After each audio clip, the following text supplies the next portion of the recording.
किसानों को हाथ जोड़कर एक निवेदन करने आया, वो ये कि अगर आप श्रीमंत होना चाहते हैं, अमीर होना चाहते हैं, समृद्धशाली होना चाहते हैं, गरीबी से बाहर निकलना चाहते हैं, तो इसका सबसे सरल उपाय है खर्चा घटाओ और आमदनी बढ़ाओ।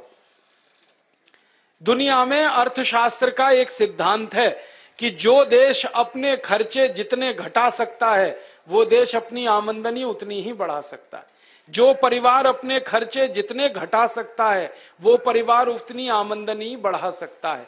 तो आप सभी किसान परिवारों से निवेदन है, विनती है, आग्रह है, अनुरोध है कि आप अपनी जिंदगी के फालतू खर्चे घटाओ।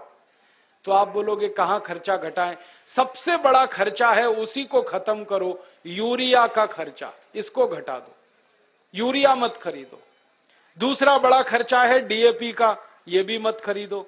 तीसरा बड़ा खर्चा है कीटनाशक दवाओं का, एंडोसल्फान, मेलाथियान वगैरह, ये भी मत खरीदो। फिर आप बोलोगे तो खेती कैसे करें? खेती करने का मैं एक नया तरीका बताता हूं आपको। मैं भी खेती करता हूं, आप भी वैसे ही खेती करो। 15 साल पहले मैं और मेरे जैसे बहुत किसान यूरिया डीएपी डाल के खेती करते थे। अब हमने यूरिया डीएपी डालना बंद कर दिया है। ऐसे हजारों किसान इस देश में खेती कर रहे हैं जो यूरिया का एक दाना भी खेत में नहीं डालते। तो फिर आप बोलेंगे क्या डालते हैं? गाय का गोबर डालते हैं, भैंस का गोबर डालते हैं, बैल का गोबर डालते हैं, उससे खेती करते हैं। फिर आप बोलेंगे ये गाय बैल भैंस का गोबर डालने से खेती अच्छी होती है? बहुत अच्छी होती है। मैं आपको आंकड़ों से बता सकता हूं। 15 साल पहले जो किसान यूरिया डीएपी डालते थे, 1 एकड़ में उनको 30 मीट्रिक टन गन्ना होता था। अब वही किसान गाय का, बैल का, भैंस का गोबर डालते हैं, 1 एकड़ में उनको 90 मीट्रिक टन गन्ना होता है, 3 गुना ज्यादा होता है। 15 साल पहले जो किसान गेहूं पैदा करने के लिए 1 एकड़ खेत में यूरिया डीएपी डालकर 12 क्विंटल गेहूं करते थे, अब वही किसान 20 क्विंटल 22 क्विंटल तक गेहूं करते हैं गोबर और गोमूत्र डाल के। 15 साल पहले जिन किसानों की 1 एकड़ में 2.5 क्विंटल कपास आती थी, अब गोबर गोमूत्र डालकर उनकी 7 क्विंटल कपास आती है। माने उत्पादन अच्छा होता है, कम नहीं होता, ज्यादा होता है। तो आप बोलेंगे ये गोबर गोमूत्र डाल के खेती कैसे की जाती है? इसका एक सरल सूत्र बताना चाहता हूं। जो भी किसान भाई हैं वो इसको लिख लें अपने कागज पर, अपनी कॉपी पर, नहीं तो ध्यान से सुन लें, क्योंकि ये सूत्र बताने पता नहीं कब कौन दोबारा आपके पास आएगा। ये सूत्र वो है जो खेती में उत्पादन तो ज्यादा देगा और खर्चा आपका पूरा घटा देगा। यूरिया का एक दाना डालना नहीं पड़ेगा और बहुत अच्छी फसल आपकी पैदा होगी। क्या करना है? गोबर डालना है, गाय का हो या बैल का हो या भैंस का हो। कितना गोबर डालना है और कैसे डालना है? अभी कई बार हम गोबर डालते हैं तो क्या करते हैं, गोबर को इकट्ठा करते हैं, एक खड्डे में भरते जाते हैं, वो सूखता रहता है, फिर जब सूख जाता है तो उठाकर खेत में डाल देते हैं। ये सूखा हुआ गोबर मत डालो, इससे कोई फायदा नहीं है। गोबर अगर खेत में डालना है तो गीला डालो, वो सबसे ज्यादा फायदा करता है। ऐसे में एक बात समझाऊं आपको, मैं आपको एक सूखी रोटी दूं खाने के लिए, आप जल्दी नहीं खा पाएंगे, और उसी रोटी को दूध में डाल के दे दूं, फटाफट खा लेंगे। एक सूखी रोटी दे दूं, नहीं खा पाएंगे, दाल में डाल के दे दूं, जल्दी खा लेंगे। गीली चीज जल्दी हजम होती है, मिट्टी को भी और शरीर को भी। तो खेत की मिट्टी में गोबर डालो तो गीला करके डालो। आप बोलेंगे कैसे करना है? 1 एकड़ खेत अगर हमारे पास है मान लो, तो 1 एकड़ खेत के लिए 15 किलो गोबर चाहिए, गाय का या बैल का या भैंस का। अब 15 किलो गोबर चाहिए और 15 लीटर मूत्र चाहिए, गाय का या तो बैल का या तो भैंस का। अब आप कहोगे गोबर इकट्ठा करना तो आसान है, मूत्र कैसे इकट्ठा करें? मूत्र इकट्ठा करना भी आसान। गाय बैल भैंस जब मूत्र देते हैं ना तो उसका समय एकदम पक्का है। गाय के बछड़े और बछड़ी को दूध पीने के लिए छोड़ो, तुरंत पेशाब करती है, डब्बा लगा के भर लो।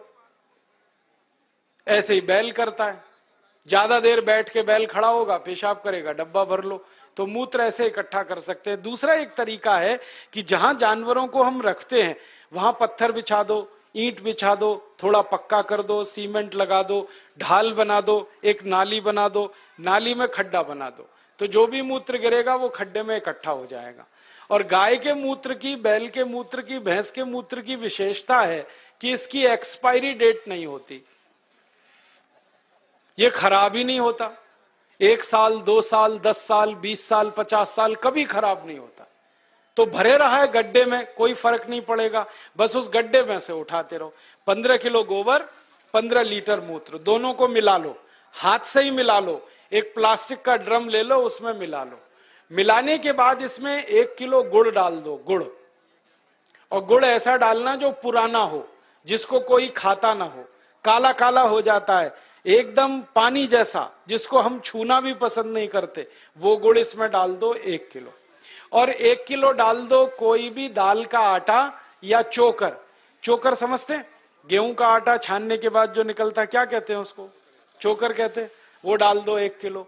या अगर सस्ती दाल हो घर में उत्पादन की हुई, तो उसको पीस के 1 किलो डाल दो।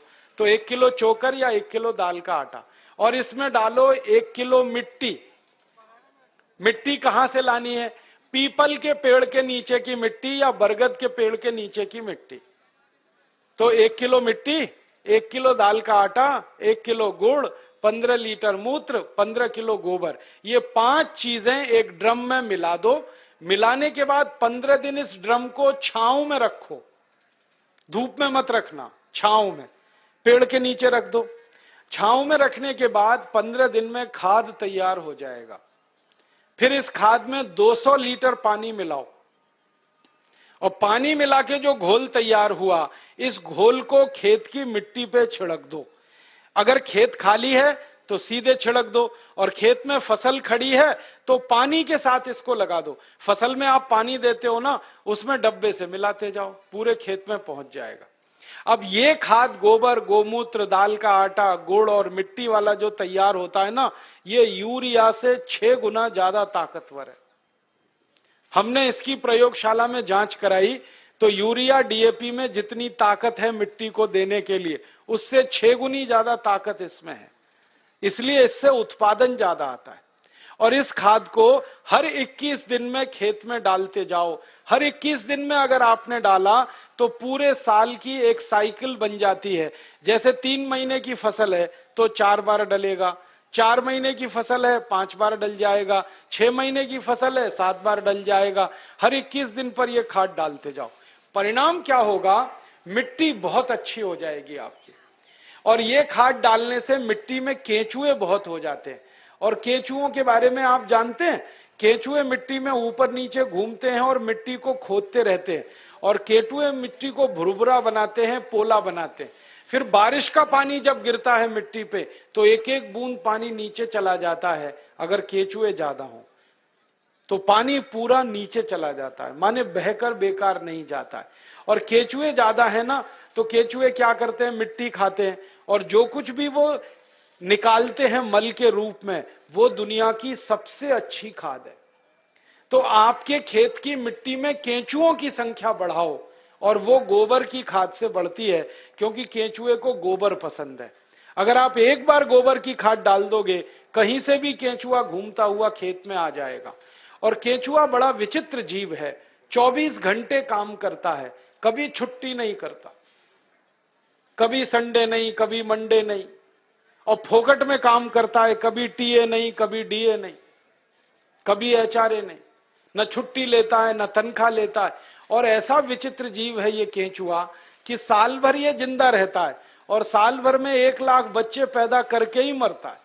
वो ये नहीं मानता हम दो हमारे दो, वो एक केंचुआ 1 लाख पैदा करता।